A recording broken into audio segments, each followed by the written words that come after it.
Eh bien bonjour à tous, on se retrouve pour une nouvelle vidéo et aujourd'hui on va parler d'un sujet que vous attendez tous. On va parler évidemment des prévisions saisonnières donc pour cet hiver des 24 à des 25. Est-ce que cet hiver sera froid et neigeux, ce qui n'était pas arrivé depuis longtemps, ou est-ce qu'il serait encore humide, ou bien il serait doux et sec? C'est ce qu'on va voir donc dans cette vidéo.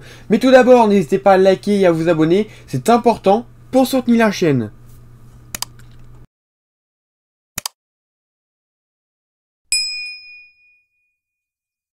Et on commence tout de suite donc par le premier mois de cet hiver, et on commence évidemment par le mois de décembre, avec une anomalie de température de plus 0,5 à moins 1 degré, et au niveau des précipitations, on serait de moins 10 à moins 20%.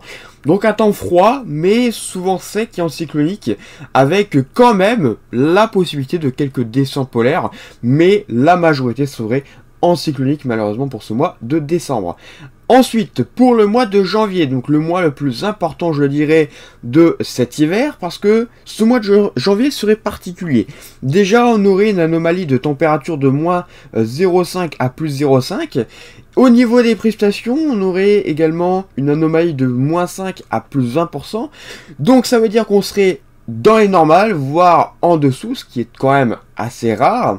Donc un temps froid, avec un risque important de descente polaire quand même, et une anomalie de précipitation en hausse, moins anticyclonique comparé par exemple à ce mois de décembre.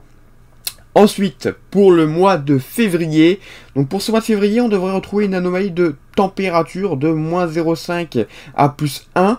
Ensuite, au niveau des précipitations, on retrouverait donc une anomalie de plus 5 à plus 20%.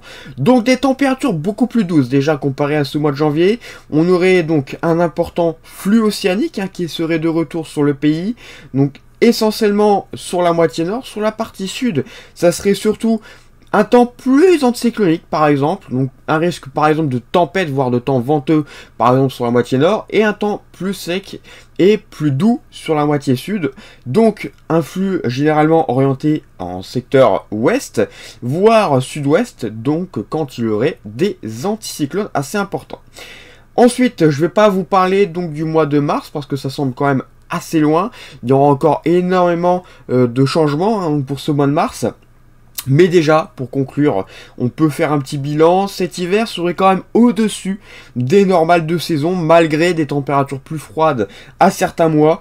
Donc, malheureusement, on aurait quand même une anomalie plutôt positive que négative donc pour cet hiver. À noter quand même que l'hiver, on a beaucoup de changements donc entre les prévisions et le réel.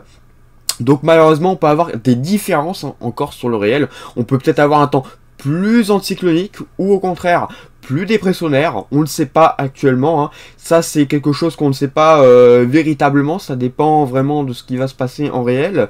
Mais en tout cas sur les prévisions et sur les modèles, c'est plutôt ça qui est annoncé donc pour ces prochains mois. Voilà, merci d'avoir suivi ce point et on se retrouve donc bientôt pour un nouveau point météo. Bonne journée à tous et à bientôt.